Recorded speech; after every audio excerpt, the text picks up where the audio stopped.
So, students, let us come on our topics.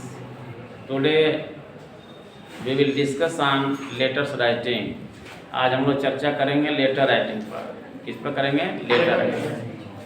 तो letter writing आपके high school में भी आता है और इंटर में भी आता है एग्जाम में।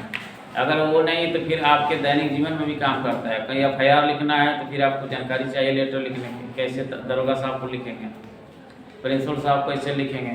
चलिए थोड़ा बताते हैं आपको। जो लेटर राइटिंग होता है, लेटर राइटिंग,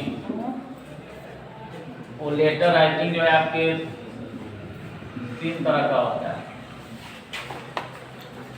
एक तो होता है फॉर्मल,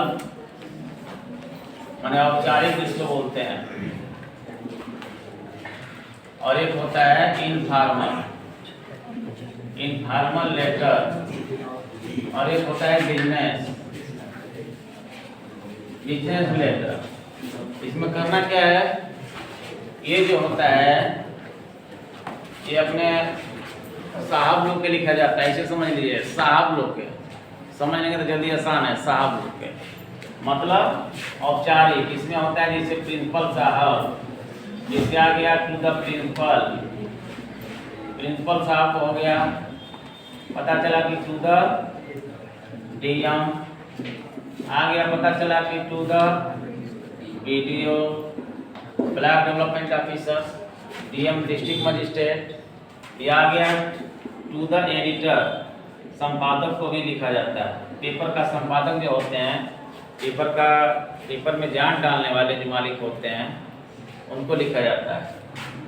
तो इसमें टू लगा के, इसमें फॉर्मल में कोई दिक्कत नहीं है। फॉर्मल में केवल टू है, याद कर लीजिए। फॉर्मल में हमेशा टू लगा के लिखा जाता है। हम दिखाएंगे फॉर्मेट आपको। ये साहब लोग के लिखा जाता है। ये किसको लिखा जाता है, माने it is written for official work. इसको अगर लिखेंगे तो बोल सकते हैं कि it is written for official work. ये ऑफिशियल वर्क के लिए लिखा जाता है, मतलब यह सरकारी काम काज के लिए लिखा जाता है। हाई वाला इट इज रिटन फॉर किसके लिए लिखा जाता है, it is written for, written for मतलब रिलेटिव, और रिलेटिव माने सगे संबंधियों को लिखा जाता है। रिलेटिव माने सगे संबंधी, मामा, चाचा, भैया, भाभी, बड़ी दीदी, अपने दोस्त को भी लिखेंगे तो ये इनफॉर्मल में आता है। इनफॉर्मल जिसको औपचारिक कहते हैं, क्या कहते हैं, औपचारिक। याद हो गया होगा जैसे टू फादर, पिताजी को, टू मदर, माँ को, टू सिस्टर, बहन को, या टू इसमें ना लगाएं बल्कि यहाँ फार लगा दें।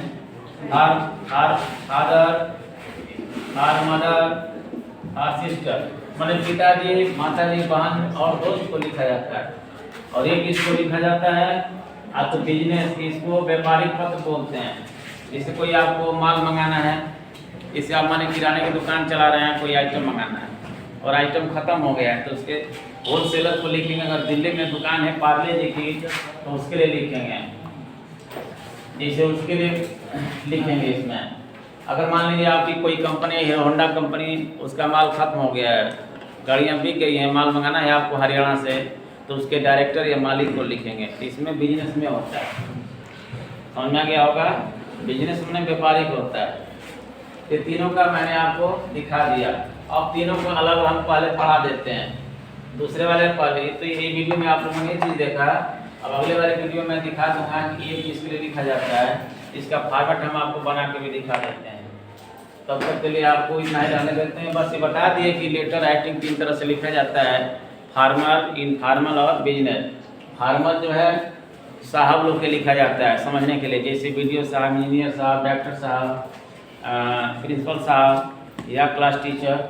ये जो है अपने सगे संबंधी माने हितनाथ को लिखा जाता है, मित्र दोस्त को।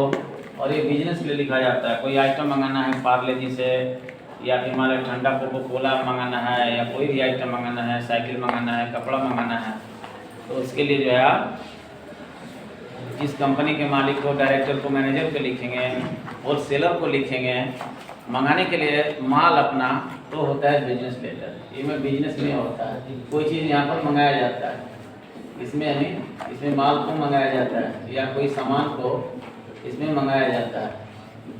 Any things are being carried, इसमें मंगाया जाता है। इतना रहने देते हैं।